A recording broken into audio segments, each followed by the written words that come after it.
દાહોદના ગોવિંદગુરુ લીંબડી એમજીવીસીએલ દ્વારા લાઇટ બિલમાં ઘોર બેદરકારી। દાહોદના ગોવિંદગુરુ લીંબડી તાલુકાના ટાંડી ગામે રહેતા ગારી દેવાભાઈ ભૂરાભાઈનું કરોડ વપરાશ લાઇટ બિલ 32,703 જેટલું ઘરનું બિલ આવતા અરજદારની આંખો ફાટી નીકળી, જેમાં અરજદાર દ્વારા વધારે લાઇટ બિલ આવતા અરજદાર એમજીવીસીએલ ઓફિસ પર અધિકારીને લેખિત રજૂઆત કરવામાં આવી। અરજદારને પૂછતાછ કરતા અરજદાર મીડિયા સમક્ષ બોલવામાં આવ્યું કે મારે ઘરનું લાઇટ બિલ 2200 રૂપિયાથી લઈ 2500 જેટલું આવતું, જેમાં 27/1/2026 રોજ લાઇટ બિલ 10 ગણું વધારે આવતા અરજદારની આંખો ફાટી ગઈ।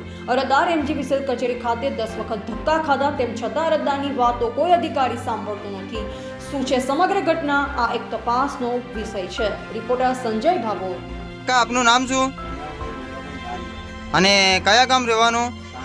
ટાંડીમાં કયા ફળિયામાં? તો તમારી શું પ્રોબ્લેમ છે? 32,000 રૂપિયા શેનું આવેલું છે?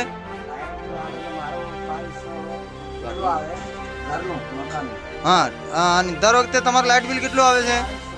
2200 રૂપિયા જેટલું? હા, તો હમણાં કેટલું આવ્યું? તો 32,000 જેટલું લાઇટ બિલ આવ્યું। તો તમે એમજીવીસીએલ લીંબડી ખાતે સંપર્ક કર્યો હતો?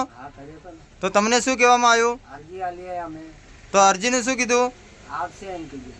પણ ક્યારે આવશે કે એવું કંઈ તમને કંઈ કીધું નથી?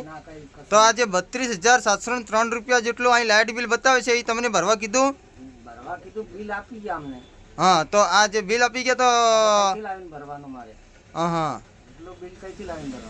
હા અને ક્યારે આવ્યું આ લાઇટ બિલ? પહેલા મહિનામાં એમ કે? હા.